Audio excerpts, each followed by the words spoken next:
السلام عليكم ورحمة الله وبركاته. أعزائي المشاهدين عشاق الساحرة المستديرة ومحبين استوديو الكابتن، أهلا وسهلا بكم في حلقة جديدة من حلقات استوديو الكابتن، وحلقة مميزة جدا. هي حلقة ليلة السوبر المصري ما بين الأهلي والزمالك. هنتكلم في كل تفاصيل المباراة، وهنتكلم في توقعات النتيجة والتشكيل ما بين الفرقتين وطريقة اللعب للفرقتين. بس قبل ما نتكلم، اعمل لايك وسبسكرايب وفعل زر الجرس عشان يوصلك كل جديد. يلا بينا. السوبر المصري ليلة مميزة، وإن شاء الله تكون حلقة مميزة هنتكلم فيها عن حاجات كتير تخص الماتش. إن شاء الله نكون نلم كل الأحداث، ونتكلم في كل جوانب المباراة. بداية كده بس في حاجة حابين إن احنا نعلق عليها. في ناس كتير اتكلمت على موضوع الكابتن زيزو. يعني اتكلم يستروك مع زيزو إن هو لازم يبقى مركّز في المباراة، لإن دي طبعًا أول مباراة لزيزو بتيشيرت النادي الأهلي، فمن الطبيعي إن هو هيكون محطوط تحت ضغط الجمهور.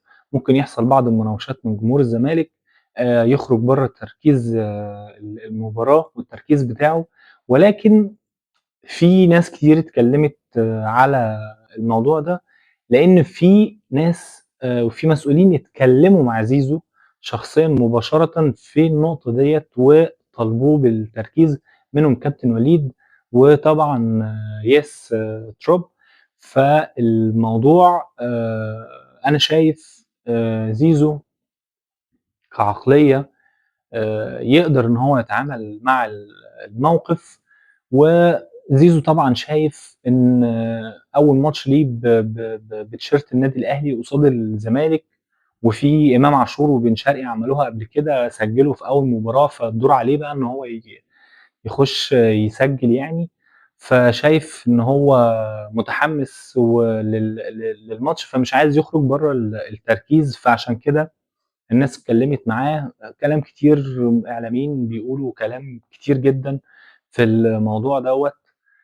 آمم، يعني شايف الموضوع واخد أكبر من حجمه، ولكن دي طبيعة الحال لمّا في لاعب بينتقل من الزمالك بيروح الأهلي ويكون لعيب مميز. اللاعب دوّة بيكون محط أنظار، هيعمل إيه أول مباراة، هيلعب إزاي، هيلعب حلو، هيلعب وِحِش، الكلام ده كله.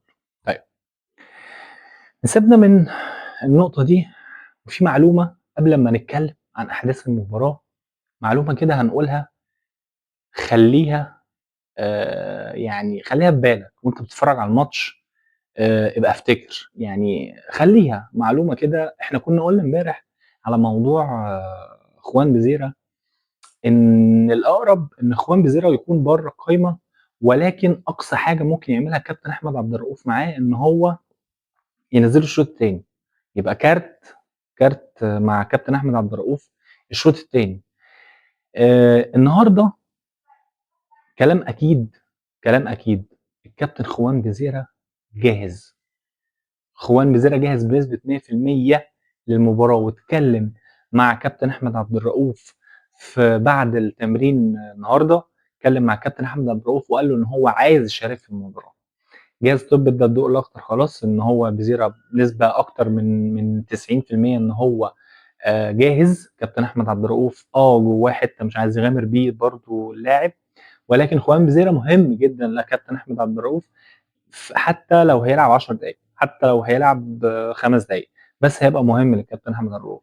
فالمعلومة ديّة نخلّيها معانا إن الكابتن خوان بزيرة جاهز بنسبة 100%، وأحمد عبد الرؤوف ممكن يخلّيه دكة، يعني ممكن بنسبة كبيرة إن هو ممكن يخلّيه دكة، لكن صعب إن هو يبدأ بيه يعني. خلّونا بقى نتكلم عن المباراة. المباراة وطريقة اللعب، أنا شايف إن المباراة هتكون متوازنة ما بين الفرقتين. الأهلي مش هيحاول إن هو يعمل هجوم قوي من أول دقيقة زي ما كان حصل في ماتش سيراميكا.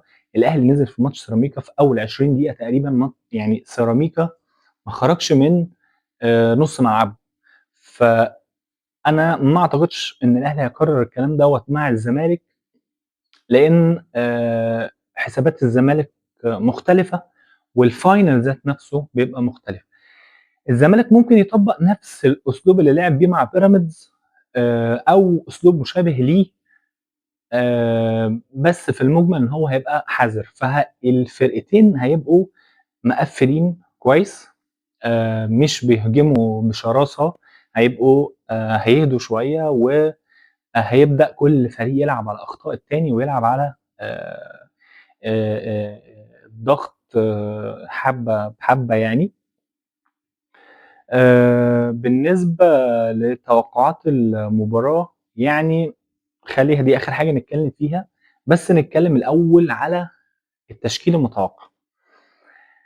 التشكيل المتوقع بالنسبة للأهلي هو ممكن يكون واضح شوية، ممكن هو التشكيل بتاع الزمالك هو يعني ما يبقاش واضح شوية، ولكن هنحاول نقوله بقدر الإمكان وأقرب حاجة للصح.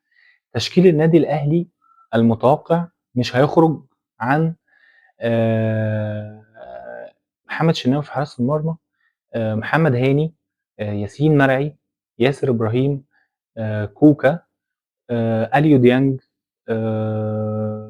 مروان عطيه، محمد علي بن رمضان هيلعب اساسي، وتريزيجيه وزيزو وجريديشار بعد ما تاكدنا ان جريديشار جاهز، ومحمد شريف جاهز، ولكن هو الاجهز في ان هو يلعب بيه وهما الاثنين طبعا جراديشار، وهيخلي محمد شريف كارت معاه احتياطي.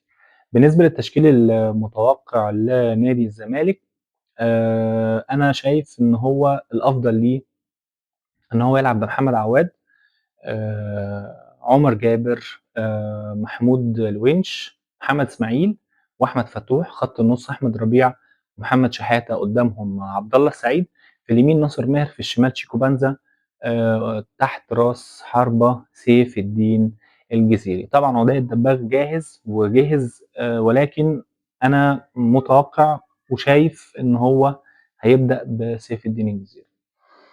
بالنسبة لتوقعات النتيجة، النتيجة يعني أنا مش باحب إن أنا أتوقع نتيجة 1-1، 2-2، 2-0، 1-0، دي بيبقى فيها صعوبة شوية، بس إحنا نقدر نقرب شوية نقول بناءً على المعطيات والدوافع عند كل فريق مين ممكن يحقق الفوز، وهل المباراة ممكن تخلص في ال90 والّا يوصلوا للبلنتيات، مع العلم إن مباراة الفاينل تختلف عن مباراة السيمي فاينل، إن الفرقتين لو اتعادلوا طبعًا هيلعبوا نص ساعة وقبل ضربات الجزاء. السيمي فاينل ما كانش كده، السيمي فاينل الفرقتين لو كانوا اتعادلوا يلعبوا ضربات جزاء مباشرةً زي ما حصل مع الزمالك وبيراميدز.